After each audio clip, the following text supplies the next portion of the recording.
Eu queria compartilhar com vocês algo que o Senhor colocou no meu coração. Queria que vocês abrissem a Bíblia lá em Eclesiastes 3.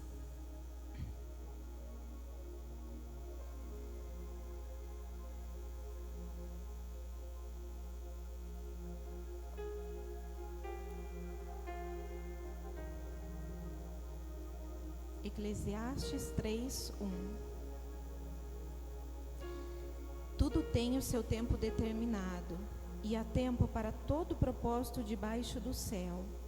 Há tempo de nascer e tempo de morrer, tempo de plantar e tempo de arrancar o que se plantou, tempo de matar e tempo de curar, tempo de derribar e tempo de edificar, tempo de chorar e tempo de rir, tempo de prantear e tempo de saltar de alegria, tempo de espalhar pedras e tempo de ajuntar pedras, tempo de abraçar e tempo de se afastar dos abraços, tempo de buscar e tempo de perder, tempo de guardar e tempo de deitar fora, tempo de rasgar e tempo de coser, tempo de estar calado e tempo de falar, tempo de amar e tempo de aborrecer, tempo de guerra e tempo de paz. Vocês sabem que desde o último seminário que nós tivemos aqui, no final do seminário eu fui presenteada com umas flores. E eu sempre gostei de flor, mas eu nunca tive uma atenção tão especial para elas e um cuidado com elas. E desde aquele dia algo despertou em mim, um amor por flor, por querer flores em casa, por querer arrumar o jardim. E lá em casa tem uma parte de fora onde tem um jardim. E quando nós nos mudamos para lá, eu estava grávida ainda do José, e eu tive que ficar um período de repouso, mais deitada. Então, no começo, as flores estavam lá, todas bonitas. E à medida que o tempo foi passando, essas flores foram morrendo. E elas não foram mais suportando o sol sem serem molhadas. E aí eu disse para o Jean, alguns dias atrás, antes dele viajar, eu falei, eu queria tanto fazer um jardim novo lá na frente. Eu queria tanto colocar flores lá e deixar a entrada da casa bonita. E ele falou assim para mim, pode fazer, mas você vai ter que molhar ela todos os dias. E para quem sabe de toda a rotina que eu tenho, né, pode parecer simples às vezes molhar uma planta. Mas eu falei, eu quero ter esse jardim bonito, então eu vou ter que pagar um preço por isso. E como Deus começou a falar comigo sobre isso, sobre esse tempo de todas as coisas. Porque às vezes a gente olha um jardim florido e bonito. Hoje a ministração vai parecer mais uma aula de plantio e de agricultura do que em si uma palavra, mas que vocês possam entender isso no Espírito, amém? Que a gente possa entender que o jardim bonito e cercado e florido somos nós, sou eu e você. E às vezes a gente olha um jardim bonito no vizinho, na outra pessoa, na vida do outro, e a gente fala, nossa, que jardim bonito, mas a gente não sabe o preço que é pago, a gente não sabe o que precisa ser feito para que aquele jardim realmente floresça e seja bonito. E quando o Senhor começou a falar comigo sobre 4 etapas que nós precisamos, para que eu e você sejamos um jardim florido de Cristo. Porque antes de qualquer coisa, o que a gente tem que entender é que há tempo para todas as coisas. O problema é quando nós pulamos esse tempo, ou quando nós queremos um efeito instantâneo para algo que a gente não tem plantado e semeado. Então hoje o que o Senhor quer nos trazer nessa tarde é de que há tempo para tudo, há tempo para todas as coisas. Eu acho que com a gestação do José e com toda a minha espera por ele, a maioria das pessoas sabem sobre isso, o quanto nós esperamos ele, os 2 abortos, depois veio a Catarina e veio o José. Como eu entendi de Deus que o tempo de Deus não é o nosso tempo, mas que ainda assim a vontade dele é melhor e a vontade dele prevalece sobre a nossa vida, amém? Eu queria compartilhar com vocês as 4 coisas que Deus me falou sobre como eu e você podemos manter esse jardim aqui bonito, cercado, florido. A primeira coisa é a gente limpar a terra. A Bíblia fala muito, muito sobre terra fértil, que a semente que é lançada numa terra fértil, ela vai produzir. E eu fui procurar no dicionário o significado da palavra fértil. Significa com alta capacidade produtiva, que produz em abundância. Na verdade, assim, a qualidade da semente, ela não importa tanto. O que mais importa é a terra onde ela vai ser jogada, onde ela vai ser plantada. E às vezes essa terra que sou eu e você, ela pode estar seca. ela pode estar cheia de pedra, ela pode estar entulhada, pode estar com aquela terra grudada que não dá nem para você plantar nada, e você pode jogar água e você tem aquela sensação de que a água não foi sugada. Mas ainda assim, quando nós nos colocamos à disposição do Senhor e nós nos colocamos à disposição de arrancar o que há de errado em nós, de tirar essas pedras, de remover essa terra seca que está aqui dentro e de umedecer ela com a água que corre diretamente do trono de Cristo, nós conseguimos plantar as coisas, amém? Então guarda isso no seu coração, que a primeira coisa é você limpar a terra e preparar um lugar aonde vai ser algo plantado, amém? A segunda coisa é escolher a semente. É claro que quando você planta uma macieira, você vai colher maçã, que quando você planta um pé de pera, você vai colher pera. E às vezes a gente vem plantando coisas ao longo da vida e a gente espera de uma forma milagrosa colher outras coisas. É muito engraçado que quando eu aconselho alguém em relação a casamento, e eu sempre digo, olha, levou tantos anos para chegar no buraco que chegou, não vai ser da noite para o dia que as coisas vão se reerguer. E eu fico olhando, quando eu olho para a minha vida, e foi tanto tempo dela sem conhecer a Deus de verdade, que até hoje, 9 anos depois que Deus nos chamou para esse outro propósito, ainda tem coisas que são colocadas no lugar. E isso é algo que é consequência daquilo que nós escolhemos. Então, quando Deus me falou em relação a escolher a boa semente, Deus foi tão claro comigo de que eu e você temos o poder, porque a semente, na verdade, é tudo aquilo que é colocado dentro de nós e germina. Então, eu tenho a possibilidade de escolher aquilo que eu vou querer que seja gerado em mim. Então, eu posso escolher o que eu vou assistir na TV, eu posso escolher com quem eu vou sentar para conversar, eu posso escolher a forma que eu vou falar e que eu vou me relacionar. Porque isso traz coisas para dentro de nós. Eu me lembro que um dos motivos do Jean ter parado de ter Facebook, ele sempre falou isso, ele já falou isso de púlpito também, é porque ele não dava conta de assimilar as coisas que ele via em relação à hipocrisia, em relação à falsidade, em relação à mentira. Então, o que você tem que entender, se você tem visto coisas que não fazem bem para você e que não trazem algo que seja produtivo para o Senhor, pare de ver. Pare de conversar com pessoas que não te edificam e que não te levam para perto de Deus. E entenda que o edificar não é dizer aquilo que você gosta, não é passar a mão na sua cabeça para suas atitudes erradas, mas é para aquelas pessoas que realmente te provocam no sentido de levar você para perto de Deus, que podem ser um espelho para a sua vida, um espelho naquilo que fala, um espelho naquilo que vive, um espelho naquilo que conduz os filhos, num espelho no relacionamento com o marido, em tudo.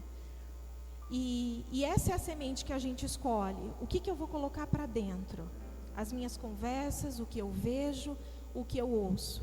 Isso eu e você temos o poder de escolher.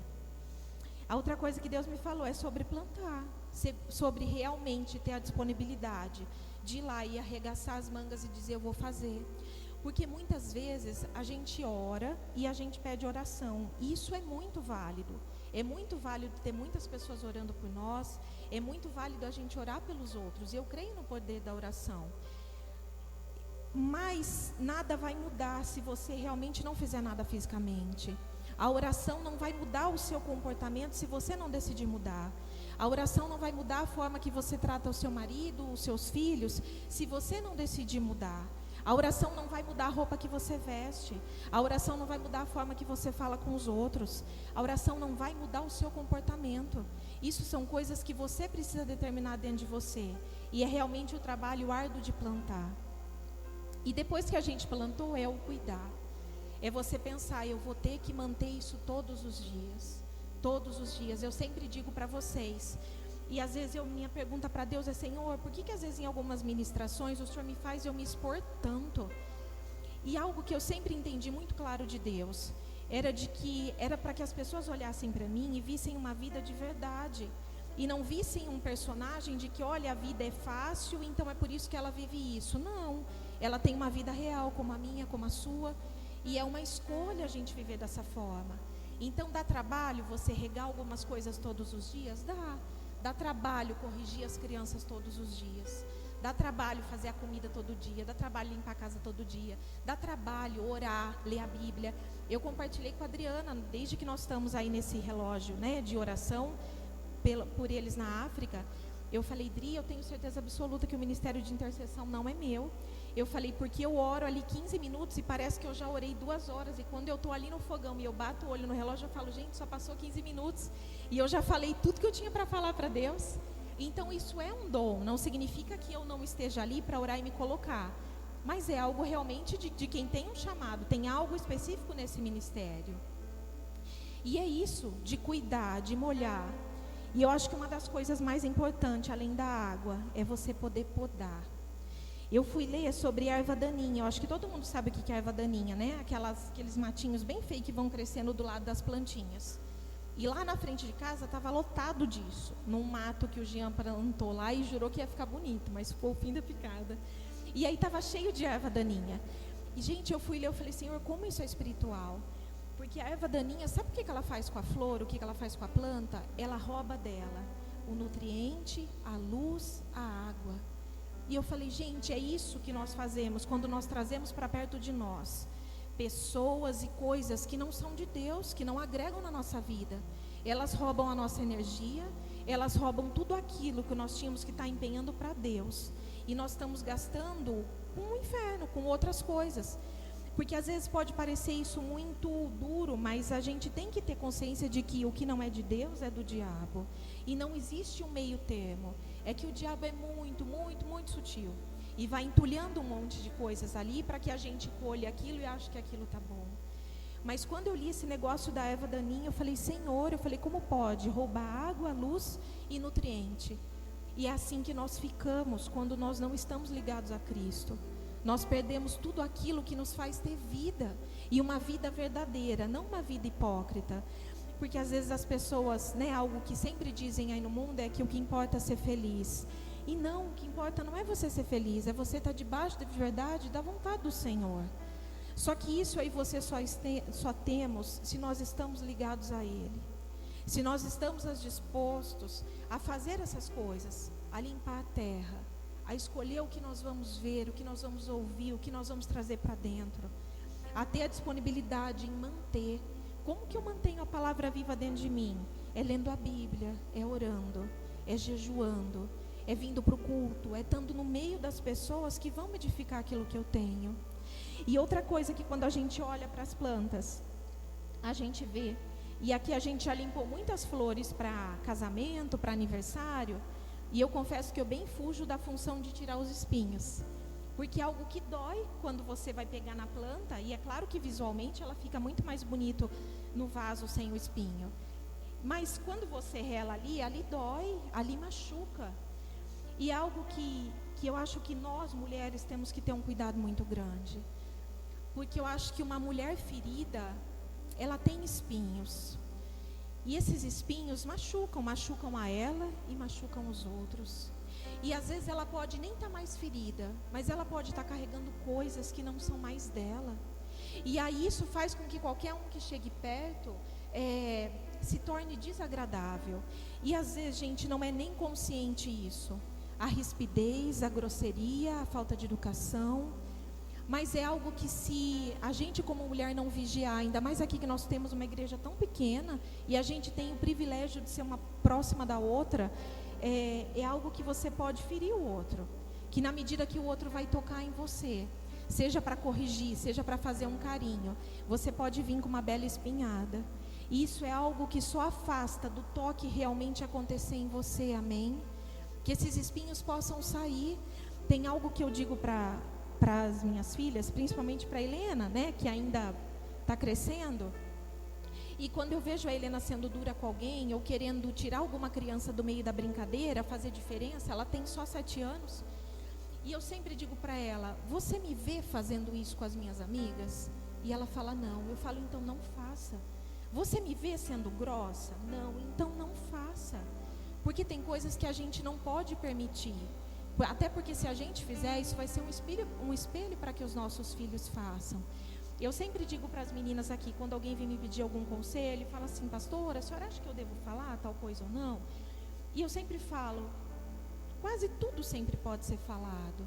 É que depende muito da forma que você vai falar, como você vai falar. Eu posso te dizer de 1000 jeitos uma coisa, E aquilo, de repente, da forma que eu diga, pode fazer você se trancar e te doer tanto que você não vai dar nem atenção para mim. E de repente, da forma que aquilo é falado, você pode falar, não é que aquilo é verdade? E isso fazer uma morada dentro de você. Isso não é um privilégio meu, isso é um privilégio de todas nós mulheres. Mulher tem um jeito para coisa, né? Mulher tem um jeitinho diferente de homem. Mulher tem a capacidade de estar num lugar, de não conhecer ninguém e daqui a pouco já está conversando com a mulher que está do lado. Não é? E eu vejo isso porque o Jean é homem já não tem isso e ele ainda é muito mais reservado que tudo. Então a gente sempre brincou que quando a gente morava em apartamento, ele entrava no elevador e ele bem virava para o espelho, para não dar nem bom dia para as pessoas. E eu sempre falava com os vizinhos e conversava e perguntava como que estava, e dá sempre para você falar, hoje está chovendo e o tempo está bom. E ali você puxa a conversa com alguém. E a gente não imagina o quanto que a gente pode fazer a diferença na vida das pessoas. Quando o Senhor me falou sobre um jardim, algo eu achei tão perfeito que Deus me disse ontem à noite. Ontem à noite eu tive o privilégio da pastora Carol ficar um pouco com a Catarina, mas eu falei assim para ela, você tem duas opções, ou você prega, ou você fica com a Catarina para mim. E ela falou, cuido dela o final de semana aí inteirinho. Tô brincando. E ela cuidou ontem um pouco da Catarina para mim. E é tão engraçado que quando a gente se coloca à disposição, são em pequenos minutos que Deus vem e lança algo, e lança algo, e lança algo. E Deus me disse assim, que um jardim, quando ele é bonito de verdade, que você passa e você olha, ele não precisa falar, porque as flores não falam, mas só de você olhar para ele, você vê que há algo de diferente nele. E isso é o que o Senhor espera de mim e de você. Que as pessoas possam olhar para as nossas vidas e ainda que a gente não fale, que ela possa ver algo diferente em você. Como eu vivo isso nas pequenas coisas. Eu tenho o hábito de quase sempre ir ao mesmo mercado. Não porque ele é um dos mais baratos, mas porque ele fica pertinho da casa dos meus pais. E é ali que eu consigo deixar as 4 crianças para eu poder ir. E sempre eu passo na mesma fila, sempre ali hábito no mesmo lugar e passar na mesma fila. E teve um dia que estava muito cheio, e eu passei em uma outra fila. E a moça ficou me olhando, eu estava sozinha naquele dia. E ela falou assim para mim, ela estava de máscara, o que hoje torna a gente mais difícil ainda de reconhecer as pessoas, né? E ela olhou para mim e ela falou assim, você veio sozinha hoje? E eu, oi? E porque eu estava bem olhando ali na compra, no valor, sabe quando você está ali naquele momento, vai dar para passar o cartão, vai dar para passar o cartão? E ela falou, você veio sozinha? E eu falei, vim, por quê? Ela falou, você não é a que tem 4 crianças e o José? E eu falei, sou. Eu falei, como é que você sabe? Aí ela falou assim, porque outro dia a gente conversou lá no preferencial. E eu falei, nossa, e você atende tantas pessoas, você lembrou de mim? Aí ela falou assim, mas você acha que é todo mundo que para e conversa comigo? E eu falei, Senhor, é uma coisa tão boba, não é? Você parar para alguém e você conversar. E imagina que é algo de Deus mesmo, porque para que eu estar com 4 crianças dentro do mercado, preocupada com o valor da compra, para eu ter parado ainda, ter dado uma atenção que foi algo que gerou algo dentro dela, é algo de Deus, é algo que no meu natural, que racionalmente eu não faria. É algo que vem de dentro para fora. E é isso que Cristo espera de mim e de você, que a gente possa ser um jardim lindo, florido, sem erva daninha. Porque às vezes você olha de longe e ele está muito bonito. E isso, gente, não é uma exclusividade para quem é novo e está conhecendo a Deus agora. E isso, nós que somos mais velhas em Cristo, corremos um risco muito maior de ter um espinho lá para baixo e uma erva daninha escondida. Só que quem olha de longe não vê, é só quem chega realmente de perto que vai ver aquilo. E isso é o meu e o seu testemunho da nossa vida, daquilo que Deus quer que nós sejamos. Hoje, quando eu olho para mulheres e pela minha nova paixão por flores, eu imagino a gente como um jardim bonito e florido, trazendo vida para uma casa, porque a mulher traz vida para uma casa, trazendo vida, trazendo alegria para quem está à volta dela, trazendo perfume, o bom perfume de Cristo, para aqueles que chegam perto dela.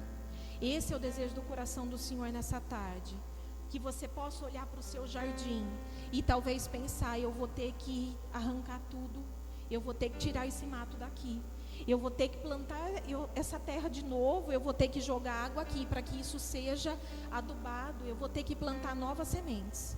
Essas sementes que eu tenho trazido para dentro, elas não estão edificando minha vida, elas não estão edificando a minha casa, não estão edificando meu marido, meus filhos, não está me fazendo bem. Eu sempre disse para vocês que eu sempre gostei muito de novela.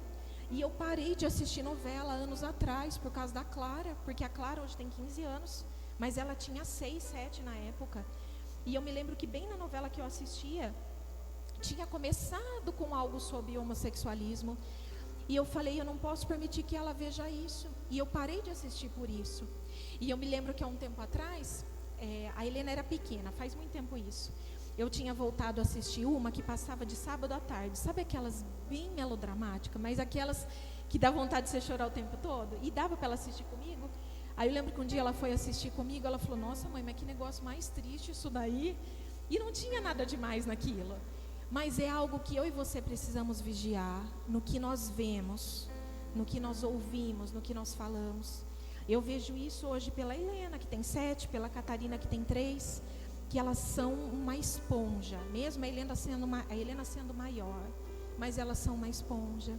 E algo que Deus falou comigo outro dia, às vezes a gente precisa ser uma flor bonita, ainda que ela esteja caída, mas para que os nossos filhos possam olhar e ver isso, amém? Sabe uma coisa que eu me lembro? Eu nunca gostei de usar batom, e eu particularmente não gosto de batom, da boca melada. Mas eu me lembro que eu comecei a usar batom quando a Clara tinha 10 anos. Porque a Clara não gostava de se maquiar, ela não gostava muito de se arrumar. E eu falei, se eu não começar a me pintar mais e me maquiar mais, eu não vou gerar isso dentro dela. E ela é uma menina, ela precisa disso. No meu olhar de mãe, ela precisa desse cuidado, de se arrumar mais, de se cuidar mais. E eu me lembro que eu comecei a usar batom por causa dela, para que isso fosse despertado dentro dela. Hoje eu não preciso mais disso, porque graças a Deus ela já está selada. Para a Helena eu não preciso, porque a Helena vai dormir de batom, maquiada e com creme. Então eu não preciso fazer mais esse tipo de coisa. E a Catarina já está na mesma pegada, na paixão dela por brilho. Mas é algo que nós temos que vigiar. Esse jardim bonito, o primeiro lugar que ele enfeita é a nossa casa. E não pode ser só um enfeite para o lado de fora, tem que ser algo de ser vivo para dentro. Como é gostoso você entrar numa casa que está limpa, que está cheirosa, que tem flores, que é bonita, mas que ela tem vida. E essa vida, gente, isso eu posso te dizer daquilo que eu vivo. Essa vida somos eu e você que damos para a nossa casa. A casa pode estar no perrengue daquele jeito, mas sou eu e você que vamos trazer a vida para essa casa. Amém? Que eu e você nos permitamos todos os dias ser um jardim podado pelo Senhor, ser um jardim regado por Ele, porque quando a água vem dele, isso é algo que vai fluir na nossa vida, isso é algo que vai fluir para a vida das pessoas, amém? O Daniel vai ministrar, eu queria que você ficasse à vontade, se você quiser vir no altar, se você quiser orar, se você quiser orar com alguém, mas que essa canção possa ser algo que cele os seus ouvidos, que essa ministração seja algo que realmente encontre uma terra fértil aí dentro de você e ela possa ser germinada para aquilo que Deus tem para fazer na minha e na sua vida. Amém? Amém.